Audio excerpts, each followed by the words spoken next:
sahabat yang terkasih, salam berkah di pertengahan pekan di hari Kamis ini. Semoga kita tetap sehat dan tentunya bahagia selalu. Sabda hidup hari ini diambil dari Injil Lukas bab 11 ayat 47 sampai 54. Nggak neko-neko. Ada dua sifat manusia.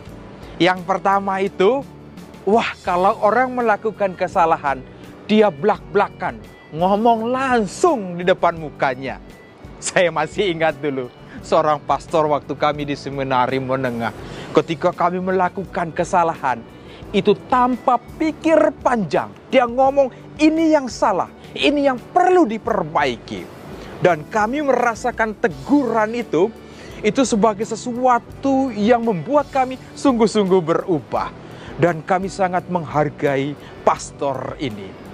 Tetapi juga sifat kedua manusia itu, ngomong di belakang punggung. Orangnya lewat dulu baru ngomong, "Weh, lihat dia, rumah baru, anaknya di luar negeri kerjanya." Paling-paling mungkin anaknya itu ya dapat uang dari yang lain. Ini yang kita ngomong di belakang. Tidak berani ngomong di depan. Tapi kalau kita masuk dalam Injil pada hari ini, belajar dari Yesus, langsung to the point saja. Memang kesannya garang sekali ya. Tegas, keras sekali pernyataan Tuhan Yesus. Celakalah kalian. Tetapi demi sebuah perubahan, hal ini perlu dibuat.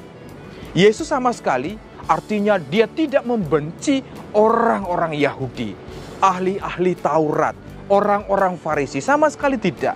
Dia mencintai mereka, tetapi cara mereka untuk mengamalkan aturan Taurat Musa itu lebih kepada apa yang disebut dengan kemunafikan atau popularitas, sehingga mereka kemana-mana itu maunya itu dihormati.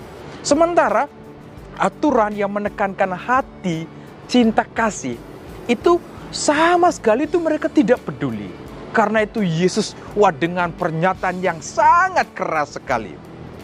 Nah, para sahabatku yang terkasih, Yesus berkata dengan pernyataan yang telinga mereka bisa merah itu. Dengan suatu maksud, perubahan hati yang lebih terbuka, hati yang mencintai. Saya yakin dan percaya dalam perjalanan hidup ini, misalnya, nggak usah jauh-jauh orang tua kita. Kadang itu kalau kita dengar orang tua itu ngomongnya sangat keras sekali. Tetapi hati mereka itu sangat mencintai kita. Mereka mau supaya kita tiap hari itu menjadi pribadi yang lebih baik. Atau khotbah pastor misalnya, kedengarannya itu sangat-sangat keras sekali.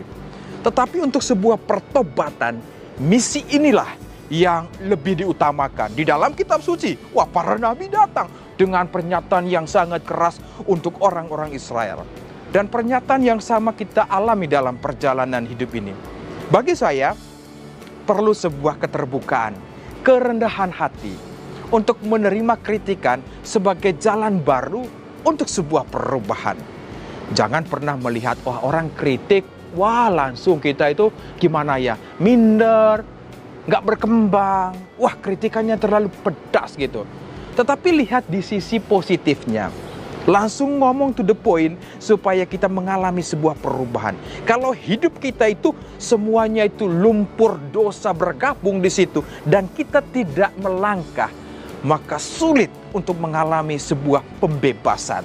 Kita mau bahwa menjadi orang Katolik itu adalah menjadi orang-orang yang bebas. Bebas dari segalanya, dengan maksudnya itu supaya kita dengar pernyataan, renungan, khotbah atau nasihat dari orang lain.